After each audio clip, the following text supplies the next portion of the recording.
थानेदार तरह के सर्वे नहीं होने चाहिए। अच्छा भैया, प्रधानमंत्री जी का दौरा रहा, उसमें क्या मंत्रियों से उन्होंने बात की, तो क्या पाठ पढ़ा? देखिए, उन्हें इस बात की कहीं ना कहीं जानकारी है। जो 22 मंत्री नहीं बनाए गए हैं वो क्या कर रहे हैं, जो मंत्री बनाए गए हैं वो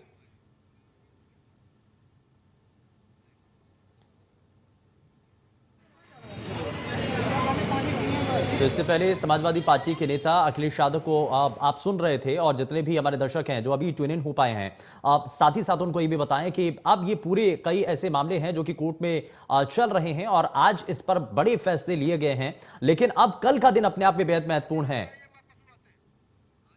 आशीष सिंह कुछ कह रहे हैं, जरा सुनवाते हैं। रखा जाए लेकिन लोगों को नमाज से ना रोका जाए।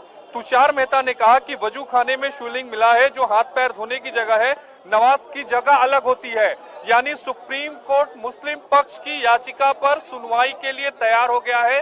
जो मेरे पास इन्फो आई है सुप्रीम कोर्ट से, उसमें सुप्रीम कोर्ट सुनवाई के लिए तैयार हो गया है। सुप्रीम कोर्ट ने भी उस जो एरिया है जहां शिवलिंग मिला है उसको प्रिजर्व रखने के लिए बोल दिया है। सुप्रीम कोर्ट ने यह भी साफ कर दिया है कि लोग अपना नमाज अदा करेंगे, लेकिन जो हिस्सा है जिसको लेकर आपत्ति की गई कि यहां शिवलिंग मिला है, उस एरिया को बनारस की निचली अदालत के आदेश के बाद संरक्षित कर दिया गया था, उस एरिया को डीसील किया जाए। सुप्रीम कोर्ट ने डीसील अभी करने से इनकार कर दिया। सुप्रीम कोर्ट अभी भी ऑर्डर को डिक्टेट कर रहा है। जो ऑपरेटिव पार्ट हमारे पास आया है उसमें सुप्रीम कोर्ट ने नोटिस जारी किया है और सुप्रीम कोर्ट ने दो अहम बातें कही हैं। शिवलिंग जहां था वो एरिया सील रहेगा, किसी को नमाज पढ़ने से नहीं रोका जाएगा।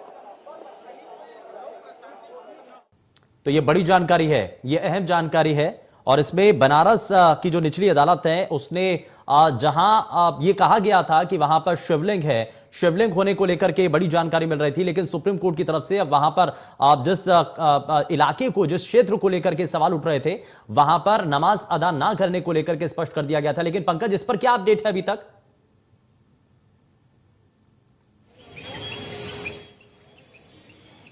फिर से दोहराएं।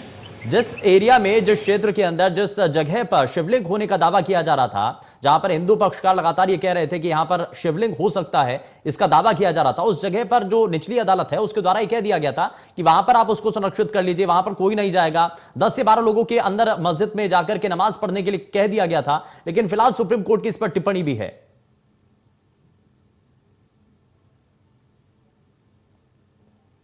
देखिए, कल की अगर बात करूं, कल अदालत निचली अदालत आदेश आने के बाद सीआरपीएफ ने पर्टिकुलर उस क्षेत्र को सील कर दिया था। और रही बात नमाजियों की, तो नमाजियों की भी संख्या 20 की जो अधिकतम संख्या कहने जो है सीमित की थी निचली अदालत ने, तो उसको देखते हुए, क्योंकि सीआरपीएफ की पूरी जिम्मेदारी है अंदर की सुरक्षा व्यवस्था की, तो जिला प्रशासन ने सीआरपीएफ कमांडेंट को निर्देशित किया अदालत के निर्देशानुसार। उसके बाद सीआरपीएफ ने उस परिसर को पूरा सील कर दिया जहां शिवलिंग निकलने की बात कही जा रही थी, उस परिसर को सील किया गया। और साथ ही जो 20 की संख्या में जो नमाजियों की आने की बात थी उस पर भी जो है इनिशिएटिव लिया गया कि 20 से ज़्यादा संख्या में अदालत के आदेशानुसार लोग नमाज करने नहीं आएंगे। तो वस्तु स्थिति फिलहाल अभी कल तक की, जो शाम तक की ये थी, और आज सुबेरे से कोर्ट में गहमा गहमी की स्थिति है। अब देखना ये होगा कि अगली जो अदालत की जो आदेश होगा उसके अनुसार आगे क्या होता है। जी चलिए, बहुत शुक्रिया पंकज इस पर जानकारी देने के लिए। तो अभी आज कई चीजें साफ हो चुकी हैं और